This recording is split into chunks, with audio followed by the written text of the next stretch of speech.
ನಾವು ಈ ದಿನ 10ನೇ ತರಗತಿಯ ಪದ್ಯವಾದಂತಹ ಕೌರವೇಂದ್ರನ ಕೊಂದೆ ನೀನು ಪದ್ಯದ ಒಂದು ವಿವರಣೆಯನ್ನು ಅರ್ಥ ಮಾಡ್ಕೊಳ್ತಾ ಹೋಗೋಣ. ಈ ಪದ್ಯವನ್ನು ಬರೆದಿರ್ತಕ್ಕಂತಹ ಕವಿ ಕುಮಾರವ್ಯಾಸರು. ಕುಮಾರವ್ಯಾಸರು ಮೂಲ ವ್ಯಾಸ ಭಾರತದ ಮೊದಲ 10 ಪರ್ವಗಳನ್ನು ಆಯ್ಕೆ ಮಾಡಿಕೊಂಡು ತಮ್ಮ ಕರ್ನಾಟಕ ಭಾರತ ಕಥಾಮಂಜರಿ ಎಂಬ ಒಂದು ಮಹಾಕಾವ್ಯವನ್ನು ರಚನೆ ಮಾಡಿದ್ದಾರೆ. ಅದರ ಒಂದು ಭಾಗವಾಗಿ ಕೌರವೇಂದ್ರನ ಕೊಂದೆ ನೀನು ಪದ್ಯವನ್ನು ಆಯ್ಕೆ ಮಾಡಿಕೊಳ್ಳಲಾಗಿದೆ. ಇಲ್ಲಿ ಹೆಸರೇ ಹೇಳುವಂತೆ ಕೌರವೇಂದ್ರನ ಕೊಂದೆ ನೀನು ಅಂತಿದೆ. ಕೌರವೇಂದ್ರನ ಕೊಂದೆ ನೀನು ಈ ಒಂದು ವಾಕ್ಯವನ್ನು ಹೇಳಿರ್ತಕ್ಕಂಥದ್ದು ಕರ್ಣ ಯಾರಿಗೆ ಹೇಳ್ತಾ ಇದ್ದಾರಪ್ಪ ಅಂತ ಹೇಳಿದರೆ ಕೃಷ್ಣನಿಗೆ ಹೇಳ್ತಾ ಇದ್ದಾರೆ. ಯಾವ ಸಂದರ್ಭದಲ್ಲಿ ಹೇಳಿದರು? ಕೃಷ್ಣ ಹಾಗಾದರೆ ಕೌರವೇಂದ್ರನ ನಿಜವಾಗ್ಲೂ ಕೊಂದ್ರ ಅಥವಾ ಏನು ಅನ್ನೋದನ್ನು ಈ ಪದ್ಯದಲ್ಲಿ ನಾವು ನೋಡ್ತಾ ಹೋಗ್ತೀವಿ. ಈ ಕಥೆಯ ಮೂಲ ಕಥೆ ಏನಪ್ಪ ಅಂತ ಹೇಳಿದ್ರೆ ನಮಗೆಲ್ರಿಗೂ ಗೊತ್ತಿರೋ ಹಾಗೆ ಕೌರವರು ಮತ್ತು ಪಾಂಡವರ ನಡುವೆ ಒಂದು ದ್ಯೂತ ನಡೆಯುತ್ತೆ, ಅಂದರೆ ಜೂಜಾಟ ನಡೆಯುತ್ತಲ್ವ, ಒಂದು ಪಗಡೆ ಆಟ ನಡೆಯುತ್ತೆ. ಅಲ್ಲಿ ಶಕುನಿಯ ಒಂದು ಮೋಸದಾಟದಿಂದ ಏನಾಗುತ್ತೆ, ಪಾಂಡವರು ಸೋತು ಹೋಗ್ತಾರೆ. ಧರ್ಮರಾಯ ಆಟದಲ್ಲಿ ಸೋತು ತನ್ನ ಸಾಮ್ರಾಜ್ಯವನ್ನೆಲ್ಲ ಕಳೆದುಕೊಳ್ತಾರೆ. ಕೊನೆಗೆ ತನ್ನ ಸಹೋದರರನ್ನು ಸಹ ಪಣಕ್ಕಿಟ್ಟು ಅವರನ್ನು ಸಹ ಸೋಲ್ತಾರೆ. ನಂತರ ದ್ರೌಪದಿಯನ್ನು ಸಹ ಪಣಕ್ಕಿಟ್ಟು ದ್ರೌಪದಿಯನ್ನು ಸಹ ಸೋತು ಹೋಗ್ತಾರೆ. ಅದರ ಪರಿಣಾಮವಾಗಿ ಏನಾಗುತ್ತೆ, ಅವರು 12 ವರ್ಷ ವನವಾಸವನ್ನು ಮತ್ತು 1 ವರ್ಷ ಅಜ್ಞಾತವಾಸವನ್ನು ಪೂರೈಸಬೇಕಾಗುತ್ತದೆ. ಒಂದು ಆಟದ ನಿಯಮದ ಪ್ರಕಾರ ಸೋತಿದ್ದರಿಂದ ಅವರು ಅದನ್ನು ನಿರ್ವಹಿಸಬೇಕಾಗುತ್ತದೆ. ಅದರಂತೆ ಅವರು 12 ವರ್ಷ ವನವಾಸ ಮತ್ತು 1 ವರ್ಷ ಅಜ್ಞಾತವಾಸವನ್ನು ಪೂರ್ಣ ಮಾಡ್ತಾರೆ. ಆದರೆ ದುರ್ಯೋಧನ ಏನು ಮಾಡ್ತಾನೆ ಅಂತ ಹೇಳಿದರೆ ಅವರಿಗೆ ರಾಜ್ಯವನ್ನು ಮರಳಿ ಕೊಡಬೇಕಾಗುತ್ತಲ್ಲ ಅಂತೇಳಿ ಅವರ ಒಂದು ಅಜ್ಞಾತವಾಸ ಪೂರ್ಣವಾಗಿಲ್ಲ ಎನ್ನುವ ಒಂದು ನೆಪವನ್ನು ಒಡ್ಡಿಬಿಟ್ಟು ಮತ್ತೆ ಅವರು ಯುದ್ಧವನ್ನು ಮಾಡೋ ರೀತಿಯಲ್ಲಿ ಮಾಡ್ತಾರೆ. ದುರ್ಯೋಧನ ಯುದ್ಧ ಆಗಲೇಬೇಕು ಅಂತ ಹೇಳ್ತಾರೆ.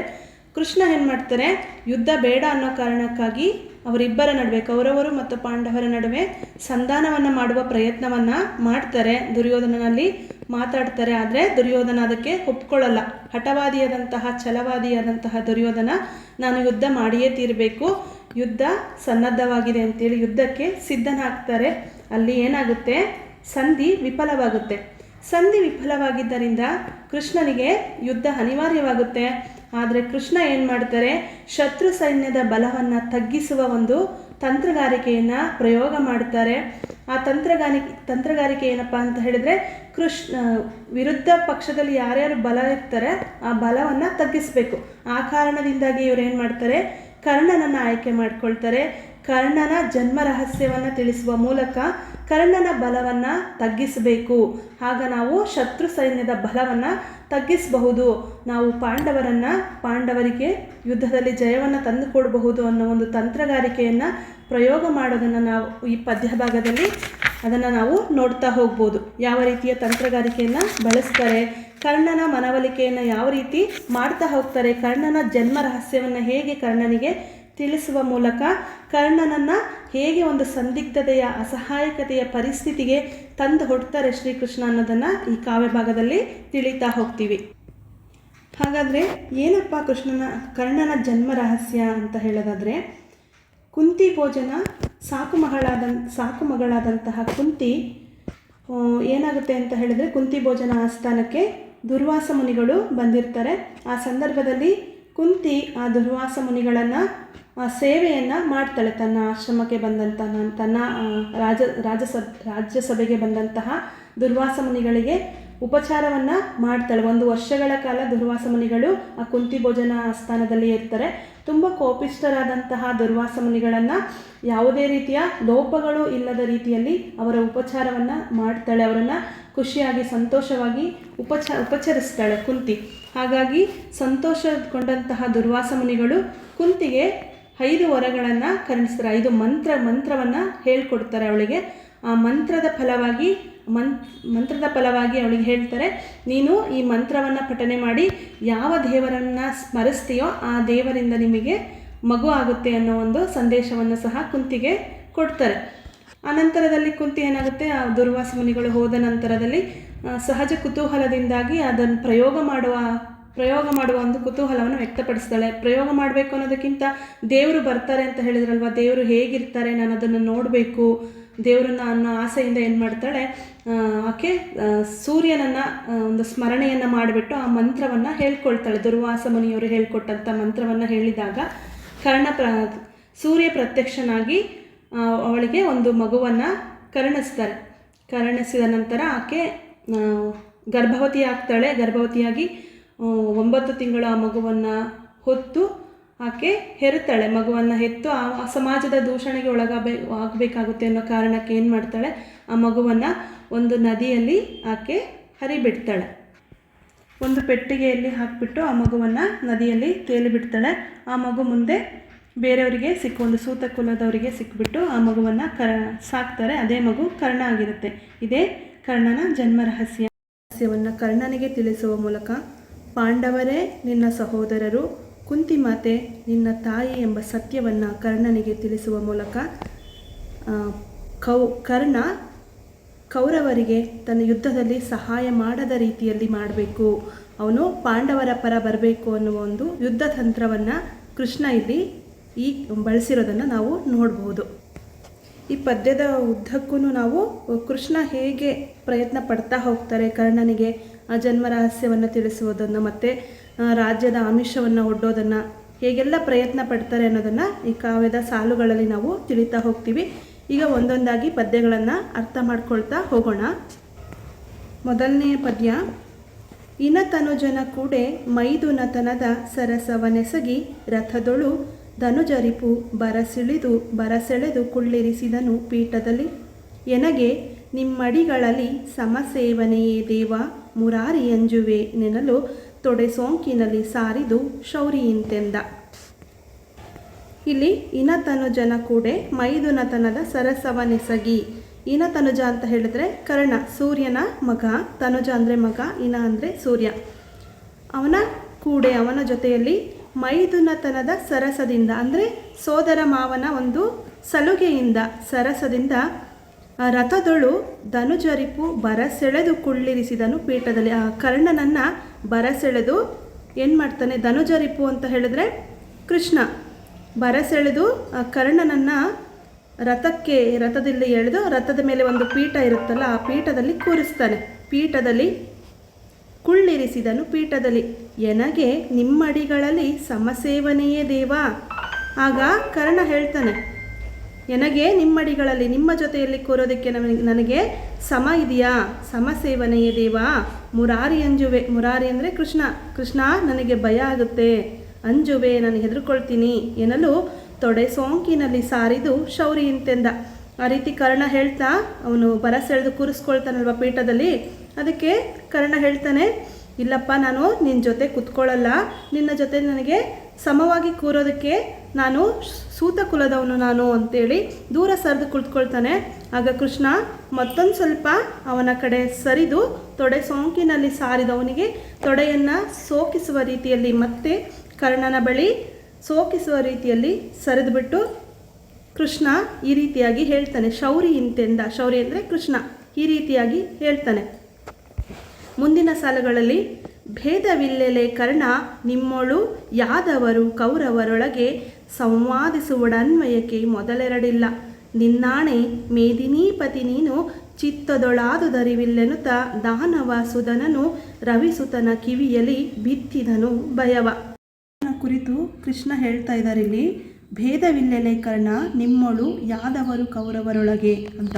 ಅಂದರೆ ಕೃಷ್ಣನ ವಂಶ ಯಾದವ ವಂಶ ಅಲ್ವಾ, ಹಾಗಾಗಿ ನನ್ನ ವಂಶ ಮತ್ತು ಕುರುವಂಶ, ಪಾಂಡವರು ಮತ್ತು ಕೌರವರನ್ನು ಸೇರಿ ಕೌರವ ವಂಶ ಅಂತ ಹೇಳಿದ್ದಾರೆ.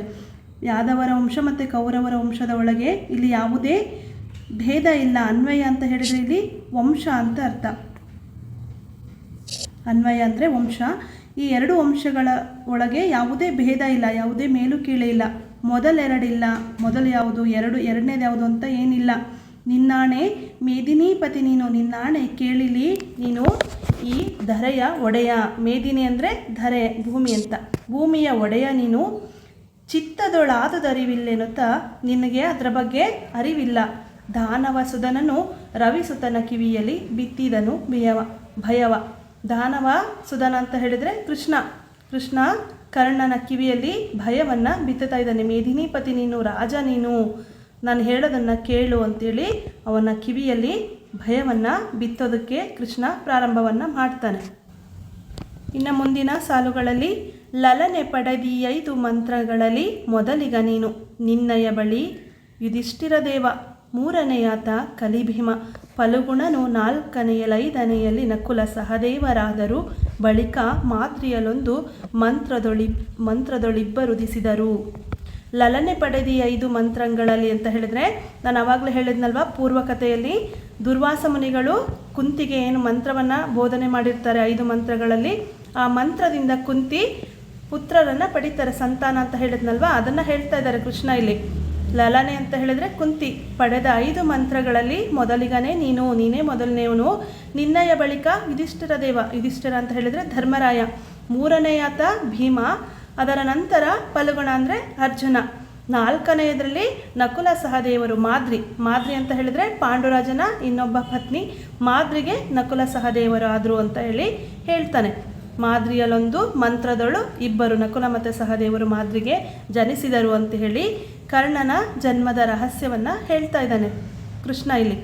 ನಂತರದ ಸಾಲುಗಳಲ್ಲಿ ನಿನಗೆ ಹಸ್ತಿನಾಪುರದ ರಾಜ್ಯದ ಘನತೆಯನ್ನು ಮಾಡುವೆನು, ಪಾಂಡವ ಜನಪ ಕೌರವ ಜನಪರೋಲೈಸುವರು ಗದ್ದುಗೆಯ, ನಿನಗೆ ಕಿಂಕರವೆರಡು ಸಂತತಿ ಎನಿಸಲೊಲ್ಲದೆ, ನೀನು ದುರ್ಯೋಧನನ ಬಾಯ್ದಂಬುಲಕ್ಕೆ ಕೈಯಾನುವರೇ ಹೇಳೆಂದ. ಇಲ್ಲಿ ಹಸ್ತಿನಾಪುರ ಅಂತ ಹೇಳಿದರೆ ಕೌರವ ಪಾಂಡವರ ರಾಜಧಾನಿ ಅಲ್ವಾ ಇದು, ಅದಕ್ಕೆ ಹೇಳ್ತಾನೆ ಹಸ್ತಿನಾಪುರದ ರಾಜ್ಯದ ಘನತೆಯನ್ನು ಮಾಡಿಸ್ತೀನಿ ನಿನಗೆ. ಪಾಂಡವ ಜನರು ಆಗಿರಬಹುದು, ಪಾಂಡವರು ಮತ್ತು ಕೌರವರು, ಪಾಂಡವ ಜನಪರು ಕೌರವ ಜನಪರು ನಿನಗೆ ಓಲೈಸುವರು, ನಿನಗೆ ಗದ್ದುಗೆಯನ್ನು ಬಿಟ್ಕೊಡ್ತಾರೆ, ಪೀಠವನ್ನು ಬಿಟ್ಕೊಡ್ತಾರೆ, ನಿನ್ನನ್ನೇ ರಾಜನನ್ನಾಗಿ ಪಟ್ಟಾಭಿಷೇಕವನ್ನು ಮಾಡ್ತಾರೆ, ಗದ್ದುಗೆಯ ಬಿಟ್ಕೊಡ್ತಾರೆ ನಿನಗೆ. ಕಿಂಕರವೆರಡು ಸಂತತಿ, ನಿನಗೆ ಅವರಿಬ್ಬರು ಸೇವಕರ ರೀತಿಯಲ್ಲಿ ಇರ್ತಾರೆ. ಸಂತತಿ ಕಿಂಕರವೆರಡು ಸಂತತಿ ಎನಿಸಲೊಲ್ಲದೆ, ನೀನು ಆ ರೀತಿ ಆಗೋದು ಬಿಟ್ಟು ಅವರಿಬ್ಬರಿಗೆ ನೀನೇ, ಪಾಂಡವರು ಮತ್ತು ಕೌರವರಿಗೆ ನೀನೇ ಕಿಂಕರವಾಗೋದು ಬಿಟ್ಟು ನೀನು ದುರ್ಯೋಧನನ ಬಾಯ್ದಂಬುಲಕ್ಕೆ ಕೈಯಾನುವರೆ ಹೇಳೆಂದ. ಹೋಗಿ ಆ ದುರ್ಯೋಧನನ ಬಾಯ್ದಂಬುಲಕ್ಕೆ ಕೈ ಚಾಚ್ತಾ ಇದೆಯಲ್ವಾ, ಗೊತ್ತಾಗ್ತಾ ಇಲ್ವಾ ನಿನಗೆ ಅಂತೇಳಿ ಹೇಳ್ತಾ ಇದ್ದಾನೆ. ಇಲ್ಲಿ ಕಿಂಕರ ಅಂತ ಹೇಳಿದರೆ ಸೇವಕ, ಪಾಂಡವರು ಮತ್ತು ಕೌರವರು ನಿನ್ನ ಸೇವಕರಾಗಿ ಕೆಲಸವನ್ನು ಮಾಡ್ತಾರೆ ನಿನಗೋಸ್ಕರ, ಅದನ್ನು ಬಿಟ್ಬಿಟ್ಟು ಅಲ್ಲಿ ಹೋಗಿ ದುರ್ಯೋಧನನ ಬಳಿ ನೀನು ಕೈ ಚಾಚ್ತಿದೆಯಲ್ವಾ ಅಂತ ಹೇಳಿ ಅವನಿಗೆ ಬುದ್ಧಿ ಮಾತನ್ನು ಹೇಳ್ತಾ ಇದ್ದಾನೆ ಕರ್ಣನಿಗೆ ಕೃಷ್ಣ. ನಂತರದ ಸಾಲುಗಳಲ್ಲಿ ಎಡದ ಮೈಯಲಿ ಕೌರವೇಂದ್ರನ ಗಡಣ ಬಲದಲ್ಲಿ ಪಾಂಡುತನಯರ ಗಡಣ ವಿದಿರಲಿ ಮಾದ್ರ ಮಾಗದ ಯಾದವಾದಿಗಳು ನಡುವೆ ನೀನೋಲಗದೊಳೊಪ್ಪುವ ಕಡು ವಿಲಾಸವ ಬಿಸುಟು ಕುರುಪತಿ ನುಡಿಸೆ ಜಿಯ ಅಸಾಧವೆಂಬುದು ಕಷ್ಟ ನಿನಗೆಂದ. ನೀನು ರಾಜಸಭೆಯಲ್ಲಿ ರಾಜನ ರೀತಿಯಲ್ಲಿ ಮಧ್ಯದಲ್ಲಿ ಕುಳಿತಿರುವಾಗ ಎಡದ ಮೈಯಲ್ಲಿ ಕೌರವೇಂದ್ರರು, ಕೌರವರು ನಿನ್ನ ಎಡಭಾಗದಲ್ಲಿ ಮತ್ತು ಬಲಭಾಗದಲ್ಲಿ ಪಾಂಡುವಿನ ಮಕ್ಕಳುಗಳು ಪಾಂಡುತನಯರು, ಗಡಣ ವಿದಿರಲಿ ಮಾತ್ರ ಮಾಗದ ಯಾದವಾದಿಗಳು, ನೀನು ಕೂತಿರ್ತಕ್ಕಂತಹ ಒಂದು ಆಸನದ ಮುಂದೆ ಮಾದ್ರ ವಂಶದವರು, ಮಾಗದ ವಂಶದವರು ಮತ್ತು ಯಾದವಾದಿಗಳು ಇವರೆಲ್ಲ ಕುಳಿತಿರ್ತಾರೆ. ಅಂತಹ ಒಂದು ಸಭೆಯನ್ನು ನೀನು ಬಿಡ್ತಿದೆಯಲ್ಲ, ನಡುವೆ ನೀನೋಲಗದೊಳೊಪ್ಪುವ ಅಂತಹ ಒಂದು, ಓಲಗ ಅಂತೇಳಿದ್ರು ಏನು, ರಾಜ್ಯಸಭೆ, ಆ ರಾಜ್ಯಸಭೆಯಲ್ಲಿ ನೀನು ಎಲ್ಲರ ಮಧ್ಯದಲ್ಲಿ ಸಿಂಹಾಸನದಲ್ಲಿ ಕುಳಿತುಕೊಳ್ಳುವ ಒಂದು ವಿಲಾಸವ ಬಿಸುಟು ಅದನ್ನು ಬಿಟ್ಬಿಟ್ಟು ಕುರುಪತಿ ನುಡಿಸೆ ಜಿಯ ಅಸಾಧವೆಂಬುದು ಕಷ್ಟ ಅನ್ನಿಸ್ತಾ ಇಲ್ವಾ ನಿನಗೆ. ಕುರುಪತಿ ಅಂತ ಹೇಳಿದ್ರೆ ಆ ದುರ್ಯೋಧನನ ಹೇಳಿದಂಗೆ ಕೇಳಿಕೊಂಡು ಅವನು ಹೇಳಿದಾಗೆ ಜಿಯಾ ಅಸಾದ, ಹೌದಪ್ಪ ನೀನು ಹೇಳಿದ್ದೆ ನನಗೆ ಪ್ರಸಾದ ಅಂದ್ಕೊಂಡು ಅವನ ಬಳಿ ಇದೆಯಲ್ವ, ನಿನಗೆ ಕಷ್ಟ ಅನ್ನಿಸ್ತಾ ಇಲ್ವಾ, ನೀನು ರಾಜ ಆಗೋಕ್ಕೆ ಆಸೆ ಇಲ್ವಾ ನಿನಗೆ ಅಂತೇಳಿ ಅವನಲ್ಲಿ ರಾಜ್ಯದ ಒಂದು ಆಮಿಷವನ್ನು ಕರ್ಣನಲ್ಲಿ ಪರಿಸುವ ಪ್ರಯತ್ನವನ್ನು ಕೃಷ್ಣ ಮಾಡ್ತಾ ಇದ್ದಾನೆ. ಕೃಷ್ಣನ ಮಾತುಗಳನ್ನು ಕೇಳಿದ ನಂತರ ಕರ್ಣನಲ್ಲಿ ಉಂಟಾದಂತಹ ಮಾನಸಿಕ ತುಮುಲಗಳು, ತಳವಳಗಳು, ಕಳವಳ, ಅವನಲ್ಲಿ ಉಂಟಾದಂತಹ ಒಂದು ವೇದನೆಯಲ್ಲಿ ಮುಂದಿನ ಸಾಲುಗಳಲ್ಲಿ ವ್ಯಕ್ತ ಆಗ್ತಾ ಹೋಗುತ್ತೆ. ಕೊರಳ ಸೆರೆ ಹಿಗ್ಗಿದವು ದೃಗುಜಲ ಉರವಣಿಸಿ ಕಡು ನೊಂದನ ಕಟ ಕುರುಪತಿಗೆ ಕೇಡಾದುದೆಂದನು ತನ್ನ ಮನದೊಳಗೆ ಹರಿಯ ಹಗೆ ಹೊಗೆದೋರ ದುರುಹದೆ ಬರಿದೆ ಓಹುದೆ ತನ್ನ ವಂಶವನ್ನರುಹಿ ಕೊಂದನು ಹಲವು ಮಾತೇನೆಂದು ಚಿಂತಿಸಿದ. ಕರ್ಣನಿಗೆ ಕೃಷ್ಣನ ಮಾತು ಕೇಳಿ ಒಂದು ರೀತಿ ಗಂಟಲು ಕಟ್ಟಿದಂಗಾಯಿತು. ಕೊರಳ ಸೆರೆ ಹಿಗ್ಗಿದವು, ಗಂಟಲು ಕಟ್ಕೊಂಡು ಹಿಗ್ಗಿದಂಗಾಯಿತು. ದೃಗುಜಲ ಅಂತ ಹೇಳಿದರೆ ಕಣ್ಣೀರು. ದೃಗುಜಲ ಅಂದರೆ ಕಣ್ಣೀರು ಒತ್ತರಿಸಿ ಬಂತು, ಉರವಣಿಸಿ. ಕಡು ನೊಂದನ ಕಟ ನೊಂದ್ಕೊಂಡ. ಏನಕ್ಕೋಸ್ಕರ ನೊಂದ್ಕೊಳ್ತಾ ಇದ್ದಾನೆ? ಕುರುಪತಿಗೆ ಕೇಡಾದುದೆಂದನು. ಅಯ್ಯೋ ಕೃಷ್ಣ ತನ್ನ ಜನ್ಮ ರಹಸ್ಯವನ್ನು ಹೇಳಿ ನನ್ನ ದುರ್ಯೋಧನನಿಗೆ ಕೇಡುಂಟು ಮಾಡ್ತಾ ಇದ್ದಾನೆ. ನನ್ನಿಂದ ಎಲ್ಲಿ ಸ್ವಾಮಿನಿಷ್ಠೆ ಉಳಿಸ್ಕೊಳ್ಳೋದಕ್ಕೆ ಸಾಧ್ಯ ಆಗಲ್ವೋ? ನಾನು ದುರ್ಯೋಧನನಿಗೆ ಸಹಾಯ ಮಾಡುವಲ್ಲಿ ಎಲ್ಲಿ ಹಿಂದೆ ಹೋಗ್ತೀನೋ ಅಂತೇಳಿ ಅವನು ಬೇಜಾರು ಮಾಡ್ಕೊಳ್ತಾ ಇದ್ದಾನೆ. ಕುರುಪತಿಗೆ ಕೇಡಾದುದೆಂದನು. ತನ್ನ ಮನದೊಳಗೆ ಹರಿಯ ಹಾಗೆ ಹೊಗೆದೋರ ದುರುಹದೆ.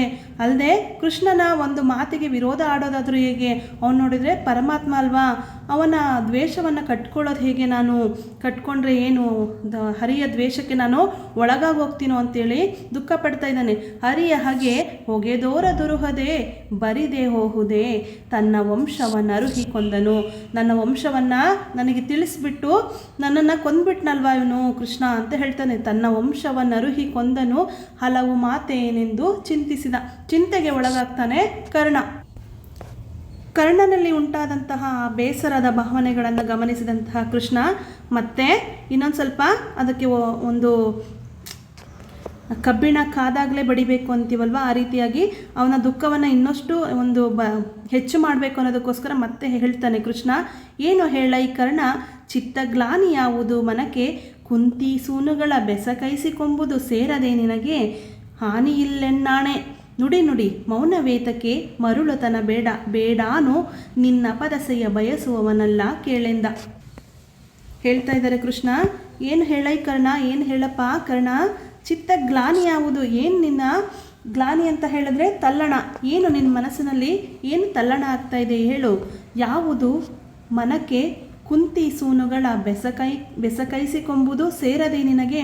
ನಿನ್ನ ಚಿತ್ತದಲ್ಲಿರ್ತಕ್ಕಂತಹ ಗ್ಲಾನಿ ಯಾವುದು ಹೇಳು, ತಲ್ಲಣ ಯಾವುದು ಹೇಳು?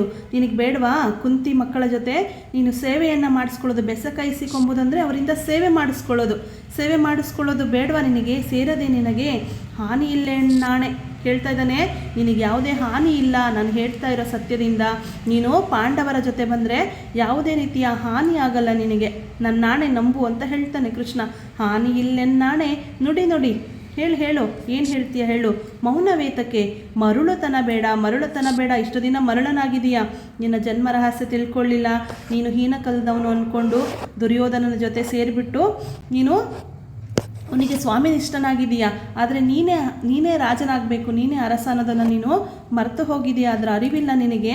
ಇನ್ನೂ ಮರಳನಾಗಬೇಡ, ಇನ್ನೂ ದಡ್ಡ ಆಗಬೇಡ ನೀನು. ಮರಳತನ ಬೇಡ ಆನು ಅಂದರೆ ನಾನು ನಿನ್ನ ಅಪದಸೆಯ ಬಯಸುವವನಲ್ಲ. ನಾನು ನಿನ್ನ ಅಪದಸೆಯನ್ನು ಬಯಸ್ತಾ ಇಲ್ಲ, ನಿನ್ನ ಒಳ್ಳೆಯದಕ್ಕೋಸ್ಕರನೇ ನಾನು ಹೇಳ್ತಾ ಇದ್ದೀನಿ ಅಂತೇಳಿ ಹೇಳ್ತಾನೆ. ಮುಂದಿನ ಸಾಲುಗಳಲ್ಲಿ ಕರ್ಣನ ಒಂದು ಸ್ವಾಮಿನಿಷ್ಠೆ, ಕರ್ಣನ ಜೊತೆಗೆ ಕರ್ಣ ಮತ್ತು ದುರ್ಯೋಧನರ ನಡುವೆ ಇದ್ದಂತಹ ಒಂದು ಸ್ನೇಹಪೂರ್ಣ ಭಾವನೆ ಇಲ್ಲಿ ಮುಂದಿನ ಸಾಲುಗಳಲ್ಲಿ ವ್ಯಕ್ತ ಆಗುತ್ತೆ. ಮತ್ತು ಹೇಗೆ ಸ್ವಾಮಿನಿಷ್ಠೆಯನ್ನು ತೋರಿ ತನ್ನ ಹಿರಿತನವನ್ನು ಕರ್ಣ ಮೆರೆಯುತ್ತಾನೆ ಅನ್ನೋದನ್ನು ಈ ಸಾಲುಗಳಲ್ಲಿ ಕುಮಾರವ್ಯಾಸರು ಕೊಟ್ಟಿರೋದನ್ನು ನಾವು ನೋಡಬಹುದು.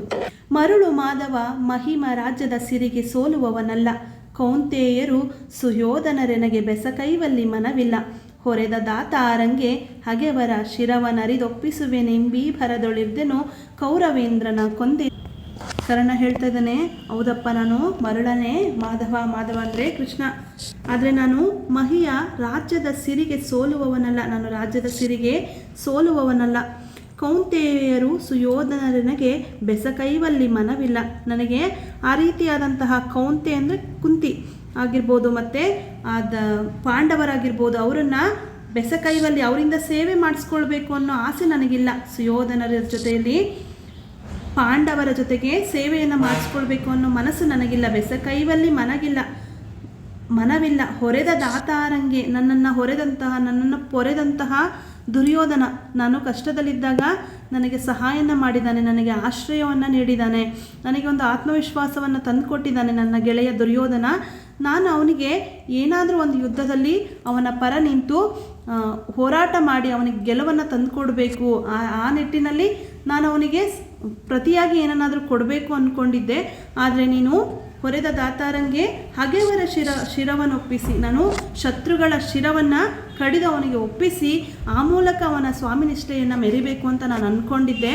ಅವನಿಗೆ ಪ್ರತಿಯಾಗಿ ನಾನು ಅದನ್ನು ಕಾಣಿಕೆಯಾಗಿ ಕೊಡಬೇಕು ಶತ್ರುಗಳ ಶಿರವನ್ನು ಅಂತ ನಾನು ಅಂದ್ಕೊಂಡಿದ್ದೆ. ಆದರೆ ಶಿರವನ್ನು ಅರಿದೊಪ್ಪಿಸುವೆನೆಂಬಿ ಭರದಲ್ಲಿದ್ದೆ ನಾನು.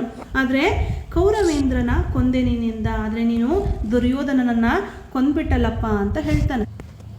ಇನ್ನು ಮುಂದಿನ ಸಾಲುಗಳಲ್ಲಿ ವೀರ ಕೌರವರಾಯನೇ ದಾತಾರ ನಾಥನ ಹಗೆಯೇ ಹಗೆ ಕೈವಾರವೇ ಕೈವಾರವಾದಂತೆಹೆನು ಕುರುನೃಪತಿ ಶೌರಿ ಕೇಳೈ ನಾಳೆ ಸಮರದ ಸಾರದಲ್ಲಿ ತೋರುವೆನು ನಿಜಭುಜ ಶೌರ್ಯದ ಸಂಪನ್ನತನವನು ಪಾಂಡುತನಯರಲಿ. ಈ ಸಾಲುಗಳಲ್ಲಿ ಏನು ಹೇಳಿದಾರಪ್ಪ ಅಂತ ಹೇಳಿದರೆ, ವೀರ ಕೌರವರಾಯನೇ ದಾತಾರ, ನನಗೆ ಕರ್ಣ ಹೇಳ್ತಾ ಇದ್ದಾನೆ, ನನಗೆ ವೀರನಾದಂತಹ ಕೌರವನೇ ದಾತಾರ, ಅವನೇ ನನ್ನ ಪೋಷಕ, ಅವನೇ ನನಗೆ ಕೊಟ್ಟಿರೋನು, ಅವನೇ ನನ್ನನ್ನು ಕಾಪಾಡಿರೋನು. ದಾತಾರ ಆತನ ಹಗೆಯೇ ಹಗೆ, ಆತನ ಶತ್ರುಗಳು ಯಾರೋ ಅವರೇ ನನ್ನ ಶತ್ರುಗಳು. ಅಂದರೆ ಹೀಗೆ ಆತನ ಶತ್ರುಗಳ್ಯಾರು ಪಾಂಡವರು, ಹಾಗಾಗಿ ಪಾಂಡವರೇ ನನ್ನ ಶತ್ರುಗಳು ಅಂತ ಹೇಳ್ತಾ ಇದ್ದಾನೆ. ಆತನ ಹಗೆಯೇ ಹಗೆ ಕೈವಾರವೇ ಕೈವಾರ ಅಂತ ಹೇಳಿದ್ರೆ ಪ್ರಶಂಸೆ, ಅವನಿಗೇನು ಪ್ರಶಂಸೆ ಸಲ್ಲುತ್ತೆ ಅದೇ ನನ್ನ ಪ್ರಶಂಸೆ. ಅವನ ಕೈವಾರವೇ ನನ್ನ ಕೈವಾರವಾದಂತೆಹನು ಕುರುನೃಪತಿ ಶೌರಿ ಕೇಳೈ. ಶೌರಿ ಅಂತ ಹೇಳಿದ್ರೆ ಕೃಷ್ಣ ಕೇಳಪ್ಪ ಇಲ್ಲಿ ಅಂತ ಹೇಳ್ತಿದ್ದಾನೆ. ಶೌರಿ ಕೇಳೈ ನಾಳೆ ಸಮರದ ಸಾರದಲ್ಲಿ ತೋರುವೆನು ನಿಜಭುಜ ಶೌರ್ಯದ ಸಂಪನ್ನತನವನ್ನು, ನಾನಲ್ಲಿ ನನ್ನ ನಿಜಭುಜ ಪರಾಕ್ರಮವನ್ನು ತೋರಿಸ್ತೀನಿ. ಸಂಪನ್ನತನವನ್ನು ಪಾಂಡುತನಯರಲ್ಲಿ, ನಾನು ಪಾಂಡುವಿನ ತನಯರಾದಂತಹ ಪಾಂಡವರಲ್ಲಿ ನಾಳೆ ನನ್ನ ನಿಜವಾದಂತಹ ಭುಜಬಲವನ್ನು ನಾನು ತೋರಿಸ್ತೇನೆ ಅಂತ ಹೇಳಿದ್ರೆ ನಾನು ಅವರೊಂದಿಗೆ ಯುದ್ಧವನ್ನು ಮಾಡ್ತೀನಿ ಅಂತೇಳಿ ಒಂದು ಮಾತನ್ನು ಕರ್ಣ ಕೃಷ್ಣನಿಗೆ ಹೇಳ್ತಾನೆ. ಮಾರಿಗೌತಣವಾಯಿತು ನಾಳಿನ ಭಾರತವು ಚತುರಂಗ ಬಲದಲ್ಲಿ ಕೌರವನ ಋಣ ಹಿಂಗೆ ರಣದಲ್ಲಿ ಸುಬಟ ಕೋಟಿಯನ್ನು ತೀರಿಸಿಯೇ ಪತಿಯವಸರಕ್ಕೆ. ಮಾರಿಗೌತಣವಾಯಿತು ನಾಳಿನ ಭಾರತವು ಚತುರಂಗ ಬಲದಲ್ಲಿ ಕೌರವನ ಋಣ ಹಿಂಗೆ ರಣದಲ್ಲಿ ಸುಬಟ ಕೋಟಿಯನ್ನು ತೀರಿಸಿಯೇ ಪತಿಯವಸರಕ್ಕೆ ಶರೀರವನ್ನು ನೂಕುವೆನು ನಿನ್ನಯ ವೀರರೈವರ ನೋಯಿಸೆನು ರಾಜೀವ ಸಕನಾಣೆ. ಈ ಸಾಲುಗಳಲ್ಲಿ ಕರ್ಣ ಕೃಷ್ಣನ ಕುರಿತಾಗಿ ಈ ರೀತಿಯಾಗಿ ಹೇಳ್ತಾ ಇದ್ದಾನೆ. ನಾಳಿನ ಭಾರತ ಮಾರಿಗೌತಣವಾಗುತ್ತೆ. ನಾಳಿನ ಕುರುಕ್ಷೇತ್ರ ಯುದ್ಧದಲ್ಲಿ ನಾನು ಸೈನಿಕರ ತಲೆಯನ್ನು ಛೇದಿಸ್ಬಿಟ್ಟು ಮಾರಿಗೆ ಔತಣವನ್ನು ಕೊಡ್ತೀನಿ. ಮಾರಿಗೆ ಔತಣವಾಯಿತು ನಾಳಿನ ಭಾರತವು ಚತುರಂಗ ಬಲದಲ್ಲಿ. ಆ ಚತುರಂಗ ಬಲ ಏನಿರುತ್ತೆ ಅದರಲ್ಲಿ ನಾನು ಕೌರವನ ಋಣವನ್ನು ತೀರಿಸೋದಕ್ಕೋಸ್ಕರ, ಕೌರವನ ಋಣವನ್ನು ತೀರಿಸುವುದಕ್ಕೋಸ್ಕರ ರಣದಲ್ಲಿ ಅಂತ ಹೇಳಿದರೆ ಯುದ್ಧ ಭೂಮಿಯಲ್ಲಿ ಏನು ಮಾಡ್ತೀನಿ, ಸುಬಟ ಕೋಟಿಯನ್ನು ತೀರಿಸ್ತೀನಿ ಅಂತ ಹೇಳಿದ್ರೆ ಸುಬಟ ಅಂತ ಹೇಳಿದರೆ ಸೈನಿಕರು, ಶೂರರಾದಂತಹ ಸೈನಿಕರ ಕೋಟಿ ಅಂದರೆ ಕೋಟ್ಯಾನು ಕೋಟಿ ಸೈನಿಕರ ಒಂದು ಶಿರವನ್ನು ಛೇದನ ಮಾಡ್ತೀನಿ. ಆ ಮೂಲಕ ನಾನು ಏನು ಮಾಡ್ತೀನಿ, ಪತಿಯವಸರಕ್ಕೆ ಶರೀರವನ್ನು ನೂಕುವೆನು. ನನ್ನ ಪತಿ ಅಂತ ಹೇಳಿದ್ರೆ ಇಲ್ಲಿ ಒಡೆಯ, ತನ್ನ ಒಡೆಯನಿಗೋಸ್ಕರನೇ ನಾನು ನನ್ನ ಶರೀರವನ್ನು ನೂಕುವೆನು. ನಿನ್ನಯ ವೀರರೈವರ ನೋಯಿಸೆನು, ಆದರೆ ನಾನು ನಿನ್ನ ಪಾಂಡವರನ್ನು ನಾನು ಯಾವುದೇ ರೀತಿಯಲ್ಲಿ, ಆ ಪಾಂಡವರ ಐವರಿಗೆ ನಾನು ಯಾವುದೇ ರೀತಿಯಲ್ಲಿ ನೋವನ್ನು ಉಂಟು ಮಾಡುವುದಿಲ್ಲ. ರಾಜೀವ ಸಕನಾಣೆ, ನನ್ನ ತಂದೆಯಾದಂತಹ ಸೂರ್ಯನ ಆಣೆಯಾಗಿಯೂ ನಾನು ಹೇಳ್ತಾ ಇದ್ದೀನಿ, ನಿನ್ನ ವೀರರೈವರನ್ನು ನಾನು ನೋಯಿಸೋದಿಲ್ಲ.